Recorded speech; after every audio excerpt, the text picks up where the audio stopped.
I'm putting 2 minutes on the clock for every 3D printer I've reviewed this year, starting with this one.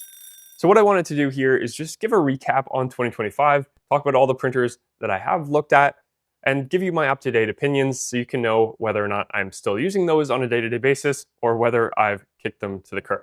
So let's get started with this one. So Prusa has gone through a bit of a redemption arc with the Core One.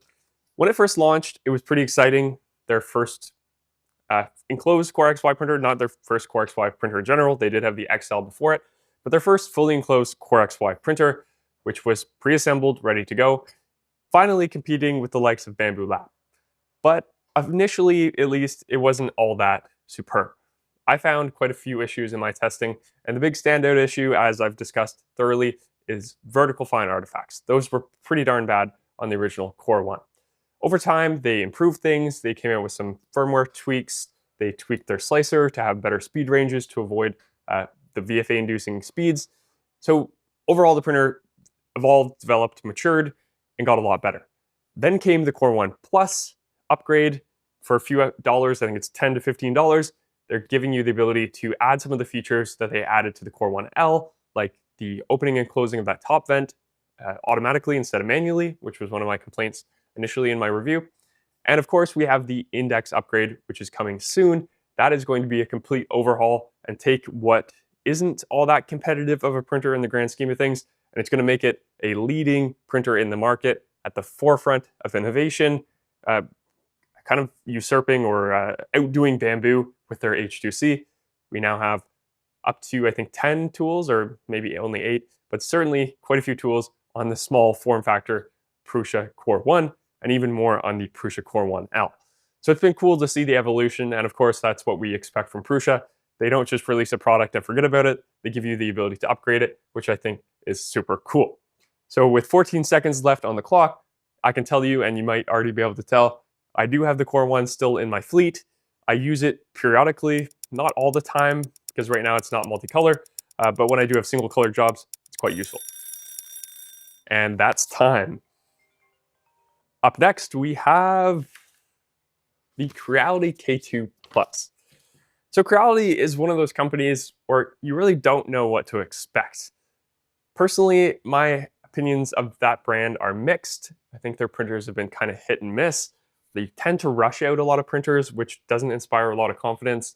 And they also obsolete their existing lineup pretty quickly, which makes it a bit of a hard sell, in my opinion, to buy a Creality printer, because you don't know how soon that printer is just going to be an old generation. But the K2 Plus performed pretty well in my testing. I was honestly quite surprised by just how well it did perform.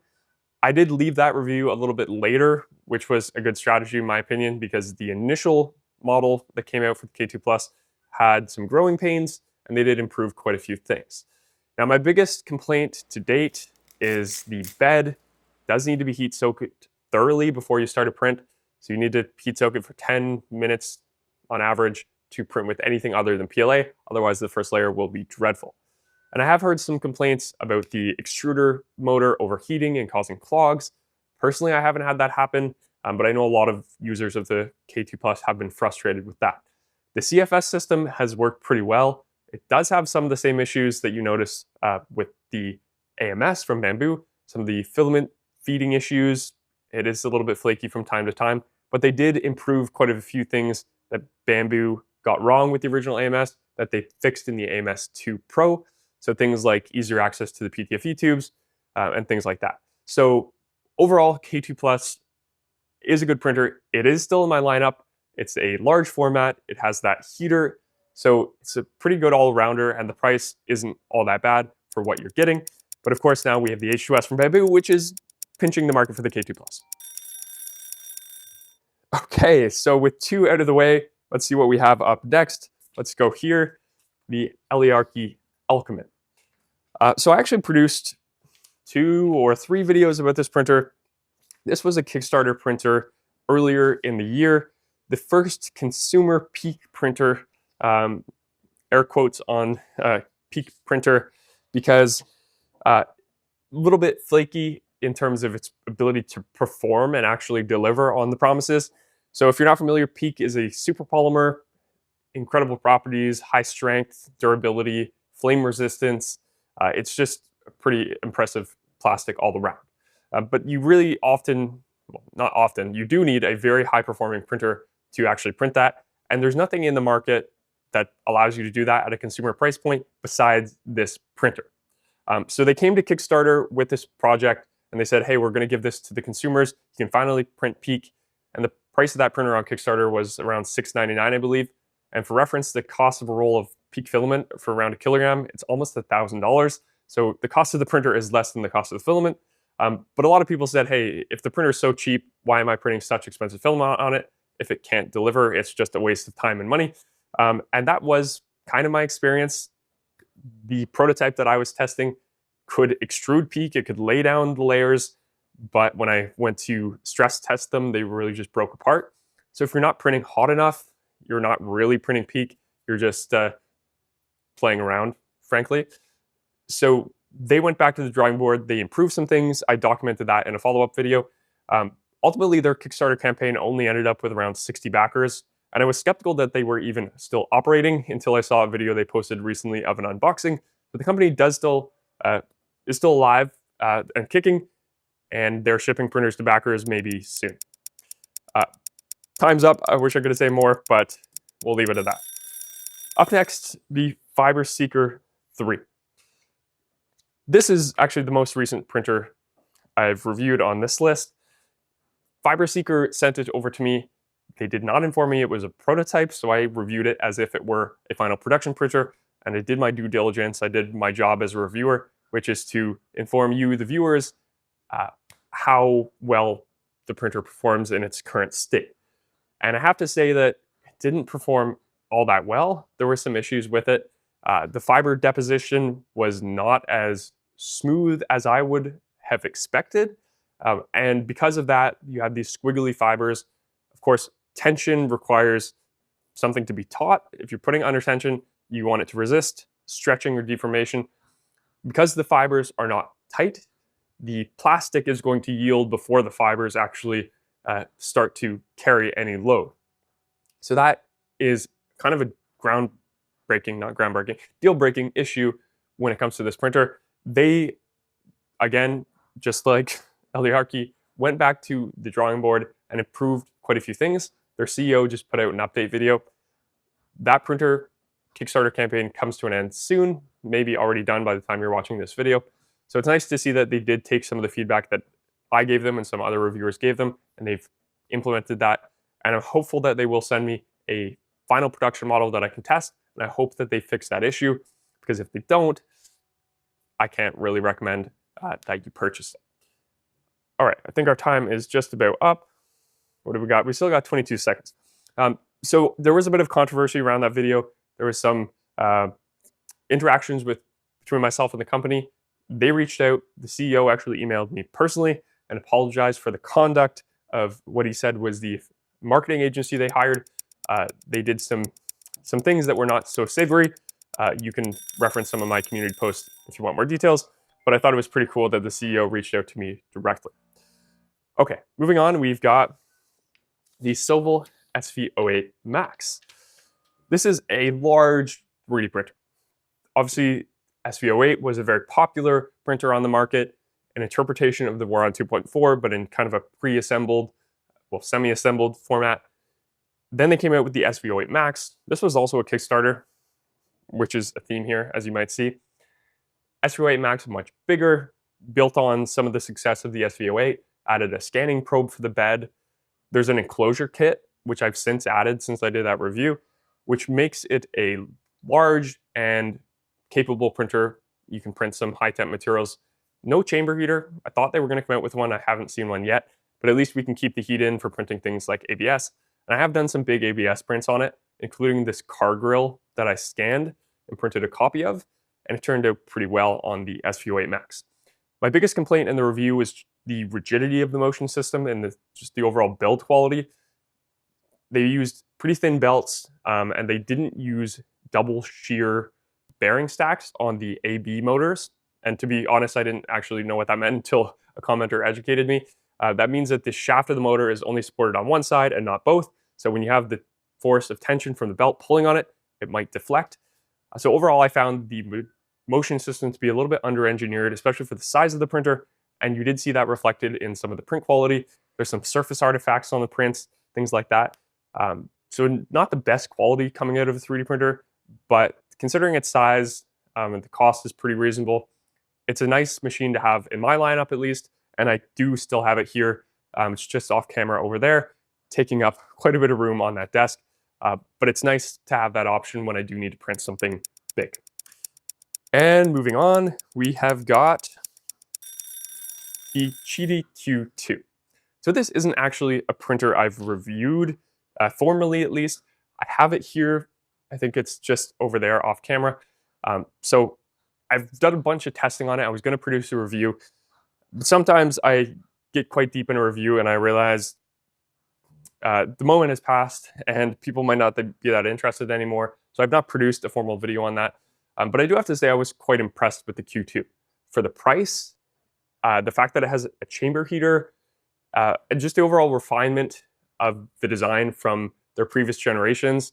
The Plus 4 was building on the Max 3 and Plus 3, that generation that came before it. Plus 4 was a really solid printer. The Q2 is built on that and made things even better. It's kind of a mashup of features from different printers on the market. The printhead looks an awful lot like the Creality K2. You've got the side panels that look a lot like the Bamboo H2D. Overall, this printer performs well. It's definitely an ABS beast. Given that chamber heater, given that small volume, it heats up pretty quickly. Best feature is the belts. 1.5 millimeter pitch belts, which Qidi first introduced on the Plus 4, have made their way over to the Q2. And the prints on this are virtually VFA free. If you want to know why, I made a whole video about belt pitch and VFAs and what causes them. So you can check that out at the link in the description. Biggest gripe, I would have to say, is the Qidi box. Qidi box has been a bit of a train wreck from the beginning. I'm already on version 2, which changed quite a few things. And considering how recently that came out, the fact that they're already on version 2 tells you that their product manager has not done a good job of managing the project. Version 2 does work, but it's really noisy, crazy noisy, so noisy that you probably don't want to use it if you're sitting anywhere near it. But I think for the price, it's only about $100 more than the base kit. It's a great option, even just to do filament switching, even if you're not using all filaments in the same print. Okay, moving on, we've got 3 left. We've got the Snapmaker U1, which was a groundbreaking success on Kickstarter, the largest, most successful 3D printing Kickstarter to date. I was fortunate enough to be one of the beta testers. You can see my beta unit behind me. I produced 3 dedicated videos about that printer. Really exciting when this came to market, considering that it was a competitor to the Prusa XL, which was one of the only tool changers on the market. Such an affordable price too. So it really put Bamboo in a pinch and put the whole market in a pinch, really. But performance-wise, I found it to be quite good. The experience was actually a lot more refined than the Prusa XL, despite Prusa being around for a lot longer as a company. That launch was a little bit rough. I was also an early adopter of that printer. Snapmaker U1 was a little bit rough around the edges when I first got it, but it's already improved quite substantially, and the quality out of the box has been really good. It's really awesome to see such a disruptive printer come to market that forces everybody else to catch up. I think 2026 is going to be a big year for tool changers. Of course, we have Index coming, but it's going to be exciting to see what the other players come out with, like Creality, so on and so forth. I think we're going to see a lot of tool changers, which is awesome. It's going to put anybody that's still trying to figure out the AMS type solution like Qidi, again, behind the 8 ball. If you've taken this long to figure that out, you've already kind of missed the bus. We're already moving on to tool changers. So the Snapmaker U1, nice little printer, capable of doing a lot of things. The biggest gripe I have, and this is a complaint that you'll find out once you start using this, if you're coming from an AMS system, you're probably used to swapping in filament rolls at your leisure whenever you need to. That is really convenient. Any tool changer printer, filaments loaded all the way to the tool head. So to actually change filaments on that is kind of a nuisance, and it kind of prevents me from using it for quick jobs. I often default to my Bamboos because I can just throw a spool in without having to preheat the thing. That's time on the Snapmaker U1. We've got 2 remain. But before we get to those, let me tell you about the sponsor for today's video. Skillshare. Skillshare is the largest online learning community for makers, designers, and creatives. They have classes covering everything from design and engineering to business and entrepreneurship. If you're brand new to 3D printing, there are beginner-friendly courses that will walk you through the fundamentals step by step. Once you're comfortable, you can jump into CAD with Fusion 360 and start creating your own parts and products. If you prefer more organic or artistic designs, there are also great courses in Blender that can teach you 3D sculpting. And if you're thinking about turning 3D printing into more than just a hobby, Skillshare also has courses that dive into what it takes to build a real 3D printing business. With thousands of high-quality classes taught by experienced instructors, Skillshare is a great way to learn new skills and push your creativity further. The first 500 people who use the link in the description or scan the QR code on screen will get a free 1-month trial of Skillshare, so you can start learning today. All right, back to the video. So for our second to last printer, we've got the Qidi Plus 4. So I already talked a little bit about this, obviously, in the context of the Qidi Q2. The Plus 4 was the first printer I reviewed in 2025. This was a step change from the previous generation, Smart 3, Plus 3, Max 3. Qidi came quite a long way in jumping from that generation to the Plus 4. In doing so, they've kind of confused their naming convention a little bit, because now we've got the Plus 4 and the Q2, and we had the Q1, and we have the Max 4 coming soon. So instead of having 3 printers released at a time, all with the same model number, but just different size designations, we've now kind of fragmented the description of printers and the naming convention, which puts them in that reality camp of being confusing for consumers. But the Plus 4 is a solid printer. When it first came out, of course, we had the issue with the chamber heater causing fires potentially, was a concern that people had. Qidi addressed that. When it comes to Qidi printers, one thing you should know is that you should not be an early adopter, especially if you value your time and your money. You're usually better off just holding out until they've worked out the kinks, because when they first come to market with a new printer, Qidi tends to have some growing pains, and you will have some pain too if you decide to jump on that early adopter bandwagon. So do I still have this printer in my lineup? Yes, I do. I don't use it as often anymore, but it's a good mid-range, mid-size printer, and it's capable of doing some composite materials with the heated chamber. It's capable of printing PLA. They do have the Qidi box retrofit for the Plus 4.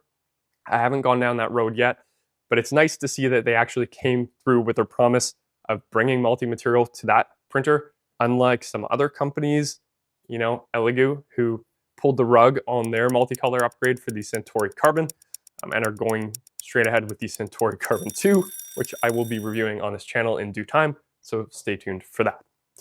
And finally, we have a blank piece of paper, which honestly I wasn't expecting. I don't know what printer this was supposed to be. Maybe I made a mistake. But I think this is a good opportunity to just reflect and maybe make some predictions for 2026. 2026, like I said, I think it's going to be a big year for tool changers. I think we're going to see the adoption curve for 3D printing accelerate dramatically. Of course, over the past year and the year prior to that, more and more people have been coming into the space and getting interested because of what Bamboo has done for the market. Frankly, they've really pushed the envelope, but it's nice to see so many companies coming in their wake and doing what needs to be done to get 3D printing to a mass adoption stage. And we see companies like Elegoo securing investments from DJI. We've seen some other big moves in the 3D printing space, some consolidation, some new players coming in. So I think there's a lot of opportunity for us as consumers to hopefully get some good products in the market and hopefully see them at a competitive price. So I hope you enjoyed this recap of 2025. Hopefully you've watched at least some of my reviews over the past year. If you haven't, well, you're probably new here, so thank you for tuning in for this one, and stay tuned for a lot of good reviews in 2026. I've got some pretty cool printers right over there off camera, and I've got some other ones on the way, so I look forward to telling you all about those and comparing them to this band of printers from 2025. Thanks for watching. My name's Taylor, this is YGK3D, and until next time, Happy New Year and happy 3D printing.